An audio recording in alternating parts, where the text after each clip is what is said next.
రఘురాజు గారు కాలేజీలో పరిచయం అయ్యి ఇప్పుడు సంవత్సరం కింద మ్యారేజ్ చేసుకున్నాం. కొద్దిగా మేము దానికి యాక్సెప్ట్ చేయలేదు, మ్యారేజ్ చేసుకున్నాం అంటే లవ్ మ్యారేజ్. తర్వాత ఇక్కడ హైదరాబాద్కి వచ్చి హైదరాబాద్ ఆర్య సమాజంలో చేసుకుంటాం మ్యారేజ్.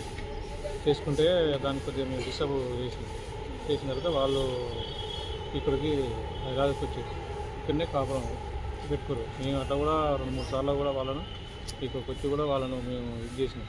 అంటే మామూలు మాట్లాడి చేసి ఎంకరేజ్ చేసి సరే తీసుకుపోదని అంటే దాని ఏం క్యాస్ట్ అబ్బా? మాది బీసీబీ, అబ్బాయిదో ముదిరాజు. వాళ్ళు చంపి ఉరిపెట్టినట్టు మాకు దాని మీద మేము స్టేషన్కి వచ్చి స్టేషన్ మీద విచారణ చేయాలని స్టేషన్కి వచ్చినండి.